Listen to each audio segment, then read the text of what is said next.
శ్రీనివాస రామానుజన్ అయ్యంగార్ అపారమైన మేధస్సుతో భారతదేశపు కీర్తిని ప్రపంచ గణిత శిఖరాలపై ఎగురవేసిన మహాగణిత శాస్త్రవేత్త మన శ్రీనివాస రామానుజన్. 1887 సంవత్సరం డిసెంబర్ 22వ తేదీ నాడు తమిళనాడు రాష్ట్రంలోని ఈరోడ్ పట్టణంలో జన్మించారు. రామానుజన్ తండ్రి కె. శ్రీనివాస అయ్యంగార్ ఒక చీరల దుకాణంలో గుమాస్తాగా పనిచేసేవారు. ఈయన తంజావూరు జిల్లాకి చెందినవారు. తల్లి కోమలటమ్మాల్ గృహిణి. ఆ ఊరిలోని గుడిలో పాటలు పాడేది. వీరు కుంభకోణం అనే పట్టణంలో సారంగపాణి వీధిలో దక్షిణ భారతదేశ సాంప్రదాయ పద్ధతిలో నిర్మించబడ్డ ఒక పెంకుటింట్లో నివాసం ఉండేవారు. ఇది ఇప్పుడు మ్యూజియంగానైతే మార్చబడింది. డిసెంబర్ 1889లో రామానుజన్ గారికి మశూచి వ్యాధి సోకింది. కానీ తంజావూరు జిల్లాలోని ఈ వ్యాధి సోకి మరణించిన చాలామందిలాగా కాకుండా బ్రతికి బయటపడగలిగాడు మన రామానుజన్. తర్వాత రామానుజన్ తల్లితో పాటు చెన్నైకి దగ్గరలో ఉన్న కాంచీపురంలో ఉన్న అమ్మమ్మ వాళ్ళ ఇంటికి చేరారు. రామానుజన్ 1892 సంవత్సరం అక్టోబర్ 1న అదే ఊళ్ళో ఉన్న చిన్న పాఠశాలల్లో విద్యాభ్యాసాన్ని అయితే ప్రారంభించడం జరిగింది. మార్చి 1894లో ఇతనికి ఒక తెలుగు మాధ్యమ పాఠశాలకు మార్చడం అయితే జరిగింది. రామానుజన్ తాత కంచీపురం న్యాయస్థానంలోని ఉద్యోగం కోల్పోవడంతో రామానుజన్ తల్లితో సహా కుంభకోణం చేరుకొని అక్కడ కంగయాన్ ప్రాథమిక పాఠశాలలో చేరాడు. నాన్న తరపు తాత చనిపోవడంతో రామానుజన్ని మళ్ళీ మద్రాసులో నివాసం ఉంటున్న తల్లి తరపు తాత దగ్గరికి పంపించారు. కానీ అతనికి మద్రాసులో పాఠశాల నచ్చలేదు. తరచూ బడికి ఎగనామం పెట్టేవాడు. అతని తాత అమ్మమ్మలు రామానుజన్ బడిలో ఉండేటట్లు చూసేందుకు వీలుగా ఒక మనిషిని కూడా నియమించారు. కానీ 6 నెలలు కూడా తిరగక మునిపే కుంభకోణం పంపించేశారు. రామానుజన్ గారి తండ్రి రోజంతా పనిలో లీనమవ్వడం మూలంగా చిన్నప్పుడు అతని బాధ్యతలు తల్లే చూసుకునేది. కాబట్టి తల్లితో చాలా గాఢమైన అనురాగం కలిగి ఉండేవాడు మన రామానుజన్.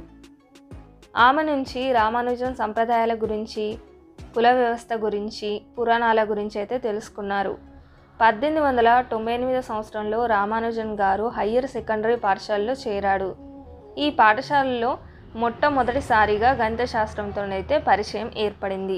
ఒకరోజు తరగతిలో ఉపాధ్యాయుడు అంకగణితంలో 3 అరటి పండ్లను ముగ్గురికి పంచితే ప్రతి ఒక్కరికి ఒక్కొక్క అరటి పండు వస్తుందని చెప్పి తద్వారా భాగాహార నియమాలను చెప్పడానికి ప్రయత్నించాడు. రామానుజన్ వెంటనే, సార్, ఏ ఒక్క అరటి పండును ఏ ఒక్కరికి పంచకపోతే ఏమవుతుంది అని ప్రశ్నించాడు. అంటే 0ను 0చే భాగిస్తే ఏమవుతుందనే భాగాహార లోపాన్ని ఎత్తి చూపాడు మన రామానుజన్. రామానుజన్ తన గణిత ప్రతిభతో ఎంతోమంది స్నేహితులను సంపాదించుకున్నాడు. 12 ఏళ్ల వయసులోని అసాధారణ బాలునిగా గుర్తింపు పొందిన రామానుజన్ ఆయిలర్ సూత్రాలు, త్రికోణమితికి చెందిన అనేక సమస్యలను సాధించారు. రామానుజన్లోని తెలివితేటలు బయటకు తీసుకొచ్చిన గ్రంథం కార్ రాసిన సినాప్సిస్.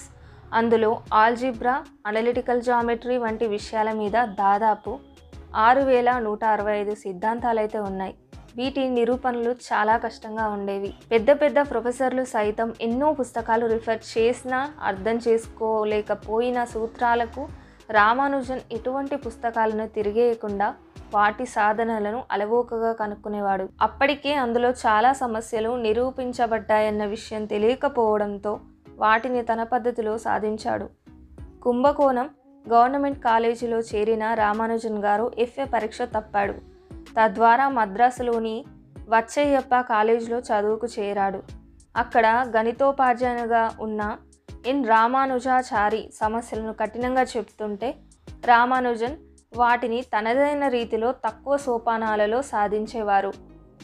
రామానుజన్ ప్రతిభను గమనించిన ప్రొఫెసర్ సింగారవేలు మొదలియార్ రామానుజన్తో కలిసి మ్యాథమెటికల్ జర్నల్స్లో క్లిష్టమైన సమస్యలను చర్చించి సాధిస్తుండేవాడు. 1909 సంవత్సరం జూలై 14వ తేదీ నాడు రామానుజన్ గారికి జానకి అమ్మాల్ అనే 9 ఏళ్ల బాలికతో వివాహమైంది.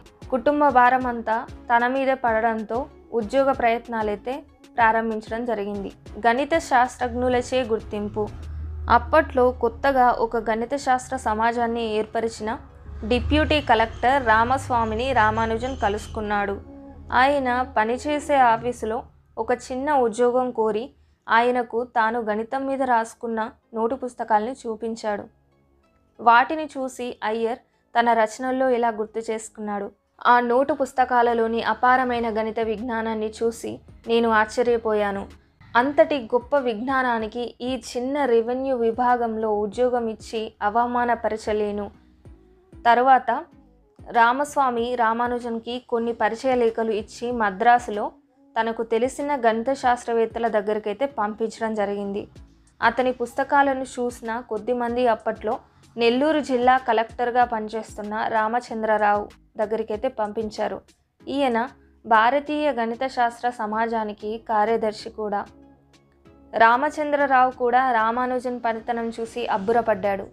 అసలు అవి అతని రచనలేనా అని సందేహం కూడా వచ్చింది. మ్యాజిక్ స్క్వేర్స్, కంటిన్యూడ్ ఫ్రాక్షన్స్, ప్రధాన సంఖ్యలు, partition of numbers, elliptic integrals వంటి విషయాలపై పరిశోధనలు కొనసాగించేవాడు.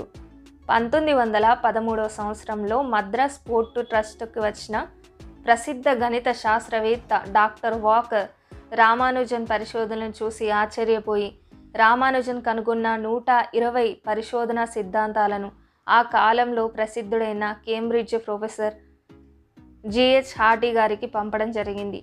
ఉన్నత స్థాయి గణితజ్ఞుడు రాయగల ఆ ఫలితాలను చూసి వెంటనే రామానుజన్ గారిని జిహెచ్ హార్డీ కేంబ్రిడ్జ్ యూనివర్సిటీకి అయితే ఆహ్వానించడం జరిగింది. రామానుజన్పై ఇతర గణిత శాస్త్రవేత్తల అభిప్రాయాలు. రామానుజన్ గారు ఆ కాలంలో సుప్రసిద్ధులైన ఆయిలర్, గాస్, జకోబీ మొదలైన సహజసిద్ధమైన గణిత మేధావులతో పోల్చదగిన వారు.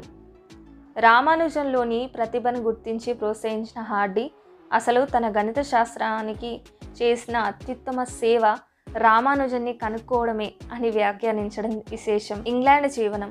1914 మార్చి 17న రామానుజన్ గారు ఇంగ్లాండ్కి ప్రయాణమయ్యారు. శాకాహారపు అలవాట్లు గల రామానుజన్ ఇంగ్లాండ్లో స్వయం పాకం చేసుకునేవాడు. సరిగ్గా తినకపోవడం మూలాన, నిరంతర పరిశోధన వల్ల కలిగిన శ్రమ వలన, ప్రతికూల వాతావరణ పరిస్థితుల ప్రభావం వలన చాలా తీవ్రమైన పరిశ్రమ చేసి 32 పరిశోధనా పత్రాలు సమర్పించారు. శరీరం క్రమంగా వ్యాధిగ్రస్తమైంది. తీవ్రమైన అనారోగ్యంతో ఉన్నప్పుడు కూడా హార్డీకి 1729 సంఖ్య యొక్క ప్రత్యేకతను తెలియజెప్పి ఆయన్ని ఆశ్చర్యచకితుల్ని చేశాడు. ఈ సంఘటన గురించి హార్డీ గారు ఇలా వివరించారు. నేను ఒకసారి రామానుజన్ని చూసేందుకు ట్యాక్సీలో వెళ్ళాను. దాని నెంబర్ 1729. ఈ నెంబర్ చూడ్డానికి డల్గా కనిపిస్తుంది. ఇది దుశ్శకనమేమీ కాదు కదా అని అన్నాను. అతడు, కాదు, ఇది చాలా ఆసక్తికరమైన సంఖ్య. 2 సంఖ్యల గణాల మొత్తాన్ని 2 వేరువేరు విధాలుగా చెప్పగలిగే సంఖ్యల్లో ఇది అన్నిటికంటే చిన్నది అని అన్నాడు. 1729 అనే ఈ రామానుజన్ సంఖ్యని 2 రకాలుగానైతే మనం రాయవచ్చు.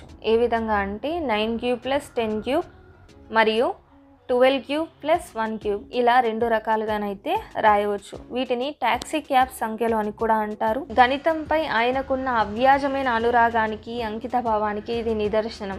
అక్కడ రాత్రనక పగలనక గణితంపైనే ఏకాగ్రత పెట్టి కొత్త సిద్ధాంతాలను కనిపెట్టాడు రామానుజన్. ఫిబ్రవరి 28, 1918లో fellow of the Royal Society గౌరవం పొందిన 2వ భారతీయుడుగాను, 1918 సంవత్సరం అక్టోబర్లో fellow of the Trinity College గౌరవం పొందిన మొదటి భారతీయుడిగా చరిత్రకెక్కాడు మన రామానుజన్. రామానుజన్ ఆరోగ్య పరిస్థితి విషమించడంతో 1919 సంవత్సరం మార్చిలో భారతదేశానికి తిరిగి రావడం జరిగింది. ఇంగ్లాండ్ నుంచి పాలిపోయి అస్థిపంజరం వలె తిరిగి రావడం చూసి ఆయన అభిమానులు చలించిపోయారు. అనేక రకాల వైద్య వస్తువులు కల్పించినప్పటికీ ఆయన కోలుకోలేకపోయాడు.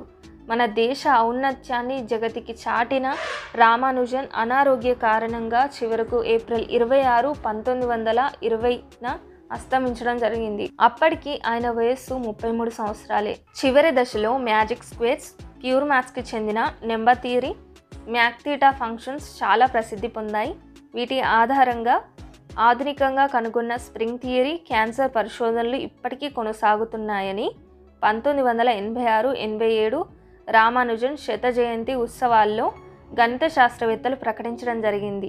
రామానుజన్ నోటు పుస్తకాలపై, గణిత సిద్ధాంతాలపై రామానుజన్ ఇన్స్టిట్యూట్లో, అమెరికాలోని ఇలినాయిస్ యూనివర్సిటీలో నేటికి రీసెర్చ్ జరుగుతూనే ఉంది. గణిత శాస్త్రంలో ఆయన చేసిన సేవలకు గుర్తింపుగా భారత ప్రభుత్వం ఆయన పుట్టినరోజును జాతీయ గణిత దినోత్సవంగా ప్రకటించడం జరిగింది. మరియు 2011 సంవత్సరంలో రామానుజన్ గారి పేరు మీద పోస్టల్ స్టాంప్ని విడుదల చేసింది మరియు 2012 సంవత్సరాన్ని గణిత సంవత్సరంగా ప్రకటించడం జరిగింది.